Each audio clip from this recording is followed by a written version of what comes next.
There's a moment in life, somewhere between the quiet of a slower morning and the ache in your knees, that something clicks. It's not about regrets or fear. It's about a growing sense that life, with all its beauty and its broken edges, is trying to whisper something deeper.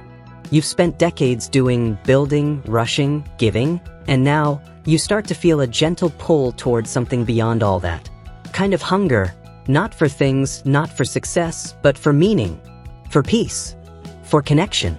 That's when spiritual practices start to feel less like a luxury and more like a lifeline. When we talk about getting older, most conversations are about physical health, memory, or finances. But very few talk about the part of us that quietly asks, what really matters now? After 60, that question becomes louder. Not because something's wrong, but because the soul starts to want more. And not more stuff, more depth. That's why spiritual practices become more important, even essential, as we move through this phase of life. Not necessarily in a religious sense, though for some it is, but in the simple, everyday ways we connect with our breath, our purpose, our past, and what lies beyond us. Let's explore this gently, starting with one of the most powerful reasons many people feel drawn to spiritual practices in this season of life. Number 1. Because life feels more fragile and more precious. There's something about seeing the calendar flip past your 60th birthday that shifts your perspective. You start noticing how fast time moves. People you grew up with start to slow down, or they're no longer here. Your body speaks to you in new ways. Some days it whispers, other days it shouts. And suddenly, life feels more fragile than it used to. But with that fragility comes a deeper appreciation. Sunsets feel richer. A grandchild's laugh sounds like music. A quiet cup of tea by the window can feel like a prayer. These moments begin to matter more than achievements ever did. Spiritual practices, whether it's meditation, journaling, prayer, or simply walking in silence, help you hold that fragility with grace. They offer you a way to stay present in the beauty of now. When you breathe slowly or close your eyes in quiet reflection, you're not escaping life. You're stepping into it more fully. Think of it like this. Before 60, life often feels like a sprint. After 60, it becomes a walk. One where you notice the flowers, the cracks in the sidewalk, the warmth of your breath. And in that noticing, something sacred starts to bloom. Number 2, because you start asking deeper questions about purpose. By the time you reach your 60s, you've probably worn many hats: parent, worker, caregiver, provider, partner, friend. You've lived through loss and joy, failure and triumph. And now, with fewer distractions and obligations, a quiet space opens up inside you. That space often gets filled with questions. Not the frantic kind, but the reflective ones. What was it all for? What kind of legacy am I leaving? Am I at peace with myself? Spiritual practices give you a way to sit with those questions without rushing to answer them. They allow you to explore, to listen, to reconnect with the version of you that may have been buried under years of responsibility. Maybe it's a morning walk where you speak gently to yourself. Maybe it's writing in a journal before bed. Maybe it's lighting a candle and sitting in stillness for 5 minutes a day. These simple moments help you meet yourself again. Purpose doesn't have to be something grand. It doesn't need to make headlines. For many, it's found in the quiet ways they love, serve, and show up with presence. It could be in helping someone else feel seen, in sharing your wisdom with someone younger, or simply in living with kindness and intention. And here's the beautiful thing. You don't have to go looking for purpose. It begins to find you when you slow down and listen. That's what spiritual practices are for. They create space for purpose to emerge, gently, like light through the trees. When you wake up each morning and give yourself even a few minutes of reflection or stillness, you're telling yourself, I matter. My inner world matters. My story matters. That quiet act, repeated daily, can shift your entire outlook. Not just on aging, but on life itself. And so, as you journey through this sacred chapter of life, you begin to realize, it's not about fixing or changing yourself. It's about coming home to who you've always been, beneath the noise, beneath the roles, beneath the rush. That's where true spiritual strength begins. Now, let's keep moving gently, as we explore the next layer of this journey together. There's something tender about entering this stage of life. It's not just about slowing down, it's about softening. The edges of ambition don't feel as sharp anymore. The urgency to prove something starts to fade. And what remains is a quiet yearning for peace, for healing, and for deeper connection, not just with others, but with yourself, and maybe with something greater than yourself. That's where spiritual practices begin to shine, not as tasks on a checklist, but as nourishment for a soul that has carried so much for so long. Number 3, because emotional healing becomes a priority. By the time you reach your 60s, you've likely gathered a lifetime of experiences, and not all of them were easy to carry. Maybe there were broken relationships, regrets that still echo at night, words you wish you'd said or never said. Maybe there's grief that hasn't quite loosened its grip. And for many, there's the weight of forgiveness, both giving it and needing it. Spiritual practices offer a safe space for healing. They aren't about forgetting the past, but about making peace with it. Whether it's through quiet prayer, breath work, guided meditation, or sitting in stillness with your thoughts, these practices help you unpack what's been buried. They give you room to cry if you need to breathe through old memories, to forgive slowly and gently, even if it's just forgiving yourself. You don't need fancy rituals or expensive retreats. Sometimes healing begins with a simple act like writing a letter you'll never send or whispering a prayer into the night air. Spiritual practice is not always loud. It's often the softest things that do the deepest work. And something shifts when you let yourself go there. You begin to feel lighter, more open. The burdens you thought you'd carry forever, they start to loosen. Not because you've erased the past, but because you've finally honored it and set yourself free. Number 4, because the need for connection grows stronger. As we grow older, our circles often get smaller. Friends move away, loved ones pass on, and the once busy household grows quiet. The noise of daily life fades, and in its place, you may start to feel a kind of loneliness that's hard to name. It's not just about being around people, it's about feeling truly connected. Spiritual practices can become bridges, ways to reconnect not only with yourself, but with others and with life itself. They create moments of presence, which is often all we really want from someone. Presence. Whether it's joining a small meditation group, attending a service, practicing gratitude with a partner, or simply walking in nature and feeling part of something larger, these are acts of spiritual connection. Even solitary practices can remind you that you're never really alone.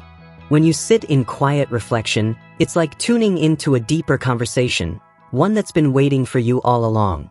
Some people feel that presence as God, or the universe, or their ancestors, or simply their own soul. It doesn't need a label. What matters is the feeling of being held, being seen, being part of something. In a world that constantly rushes past, spiritual practices remind you to slow down and reach out. They soften the edges of isolation and offer you companionship, not always from others, but from within. Number 5, because spirituality helps you face the unknown with courage. Let's be honest, aging comes with a growing awareness of mortality. And that's not something we always talk about, at least not openly. But deep down, most of us think about it. Not in fear, necessarily, but with curiosity, uncertainty, and maybe even some anxiety. What happens when this life ends? Will I be remembered? Did I live well? Spiritual practices don't always give you answers, but they can give you peace. They help you sit with the unknown without panic. They build a kind of inner courage, the kind that comes not from having everything figured out, but from trusting that there's beauty even in mystery. Think about a candle in a dark room. It doesn't light up the entire space, but it offers enough warmth and glow to keep you from feeling lost. That's what spiritual practices can do in this stage of life. They give you a soft light to walk by, even when the path ahead is unclear. You might find comfort in scriptures, or poetry, or stories passed down from elders. You might find it in stillness, or music, or nature. The form doesn't matter as much as the feeling it brings, the quiet reassurance that you're okay, right here, right now, even as life continues to change. Facing the unknown doesn't have to be scary. With spiritual grounding, it can actually feel freeing. Because the more you connect with the essence of who you are, the less fear holds you back. You begin to understand that your value has never been in what you do, but in who you are, and that never fades. And so, as we continue on this journey, remember, this part of life isn't about endings. It's about openings. Doors to new peace, new meaning, and new ways of living fully. Let's keep walking gently into the next steps. There's something beautiful that happens when you start to live from the inside out. Not from pressure or pace, but from presence. The noise of the world may still be there, but it starts to matter less. What matters more is how you feel when you wake up in the morning. Whether your heart feels light or heavy. Whether you can sit with silence and feel calm instead of restless. That's what spiritual practice invites us into, an honest relationship with the quiet part of ourselves. Number 6, because spiritual practice helps you redefine purpose. In earlier years, purpose is often tied to doing, raising children, building a career, checking goals off a long list. But after 60, that sense of purpose can start to shift. The roles that once defined you may change or even disappear. And that can leave a space, sometimes a quiet ache, wondering what now? This is where spirituality becomes not just helpful, but essential. It helps you redefine purpose, not in terms of what you accomplish, but in who you are becoming. You begin to realize that purpose doesn't need to be grand. It can be found in the simple things, being present with your grandchild, tending your garden, showing kindness to a neighbor, sitting still and listening to the birds. These aren't small things. These are sacred things. Spiritual practice helps you pay attention to those moments. It reminds you that your purpose now may not be loud, but it is no less meaningful. You start to live with more intention, not to be productive, but to be present. And that shift from doing to being can bring a peace deeper than anything achievement ever could. When you ground your days in prayer, reflection, or quiet rituals, you stay connected to something bigger than your to-do list.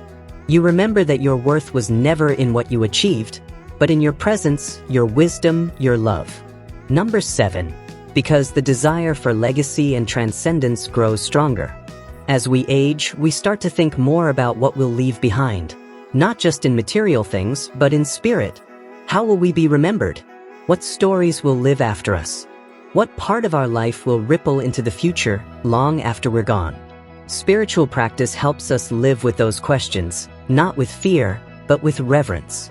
It encourages us to shape a legacy that's not just about reputation or success, but about character, about values, about kindness, about how we made people feel. And deeper still, spirituality touches the part of us that longs for transcendence, the part that knows we are more than just a body, more than our titles, more than our worries. That quiet voice inside says, you are part of something eternal. Whether you call that God, spirit, the universe, nature, or something else, it's a comfort to believe that your life echoes beyond this moment. You may start to notice it in the way you speak to others, in the way you write down family stories, in the way you pass on traditions or cook an old recipe with care. These small acts are spiritual, they're your legacy. And spiritual practice helps you infuse them with intention. You don't have to be perfect to leave something beautiful behind. You just have to be present, loving, awake to the meaning in the ordinary. That's the quiet power of spiritual life after 60. It's not about climbing mountains anymore. It's about finding sacred ground right where you stand. So as we bring this conversation to a close, I want to leave you with this. You don't need to have all the answers. You don't need to know what tomorrow holds. But you do have this moment. And in this moment, you have the choice to breathe deeper, to listen closer, to be more kind to yourself. You've walked through decades of joy, pain, lessons, and love, and you're still here, growing. So light that candle. Whisper that prayer. Sit beneath that tree. Open that journal. Let your spiritual practice be your companion, not your chore. Let it remind you that you are not alone, and that every breath you take is an invitation to begin again.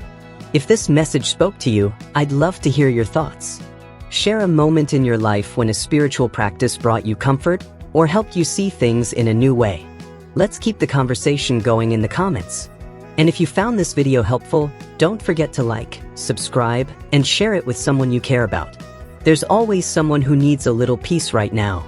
Here's to living with deeper meaning, greater peace, and a heart that's open, no matter what age you are. You're never too old to grow. You're never too late to start. And your spirit? It's always ready.